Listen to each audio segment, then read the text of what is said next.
အားလုံးပဲမင်္ဂလာပါရှေ့တစ်ခေါက်ကျမဒီ nervous system ကို calm down လုပ်ရင်ကို pet talk ပြောရဲဆိုတဲ့အကြောင်းကိုကျမ share ခဲ့ရပါတော့အဲ့ဒီဟာကကျမရဲ့ bounce up ဆိုရဲ she talks podcast က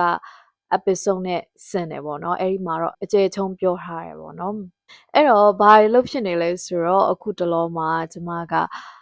တရားနာဖြစ်နေရပေါ့နော်ဟိုကြည့်လိုက်တယ်ဆိုလို့ရှိရင်ကျမနဲ့ဘာသာရေးတွေကတိတ်မဆိုင်သလိုခံစားရလိမ့်မယ်ပေါ့နော်ဒါပေမဲ့ကျမကဘယ်လိုလဲဆိုတော့ဘာသာရေးကိုစိတ်ပါတဲ့ထဲမှာပါတယ်လှုပ်တဲ့ချိန်တိုင်းလှုပ်တယ်မလှုပ်တဲ့ချိန်တိုင်းလည်းမလှုပ်ဖြစ်ဘူးဒါပေမဲ့စိတ်ထဲမှာတော့ပေါ့နော်လှုပ်ရမယ်ဆိုတော့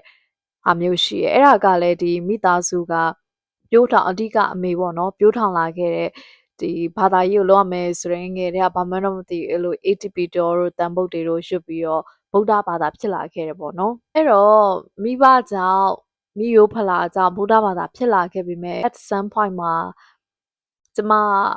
ခရစ်ယာန်ဖြစ်ချင်ခဲ့ဘူးတည်းရဲ့ဒီမှာလဲ church တွေရှိရဲဆိုတော့စဉ်းစားဘူးတည်းရဲ့ဒီမှာခရစ်ယာန်ပြောင်းလိုက်ရင်ကောင်းမလားဆိုပြီးတော့ပြီးရင်သူတို့ရဲ့ဒီ Sunday တိုင်းစုံပြီးတော့ဖះကိုပေါ့နော်ကိုးကွယ်တာကိုကြည့်ပြီးတော့ကျမ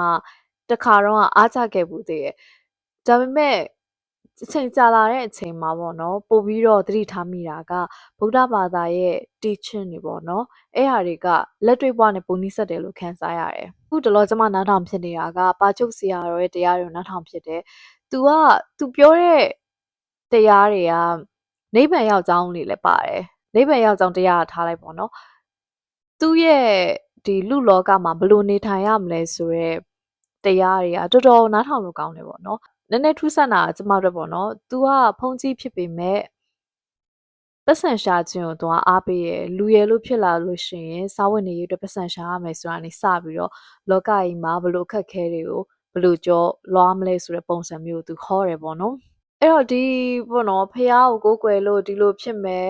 ဖះကိုကိုးကွယ်ရင်လွတ်မြောက်မယ်ဆိုတော့အမျိုးမဟုတ်ပဲနဲ့ဗုဒ္ဓဘာသာကျတော့ तू ကလက်တွေ့ကြရပေါ့နော်။ကံရဲ့အကျိုးကိုအခြေခံတာဖြစ်တဲ့အတွက်အခုတလောမှာကျမနားထောင်ရင်းနဲ့စိတ်ကိုတော်တော်အေးချမ်းတယ်လို့ခံစားရပါတော့။ဟိုလိုတရားပေါက်ပြီးတောထွက်ချင်တာမျိုးပြောအောင်မဟုတ်ပေမဲ့တချို့ဟာတွေကိုကျမလက်တွေ့နဲ့တိုင်းပြီးတော့မြင်လာတယ်ပေါ့နော်။တခြားဆရာတော်တွေတော့ကျမအရင်ဟိုကြိုက်တဲ့ထဲမှာတော့မပါဘူးပေါ့နော်။ဒါပေမဲ့ဒီဟာလေးကတော့တော်တော်အဆင်ပြေတဲ့အတွက်ကျမ share ချင်းဖြစ်ပါတယ်။နောက်ထပ် episode တွေမှာလည်းပြန်တွေ့မယ်နော်။တဒါ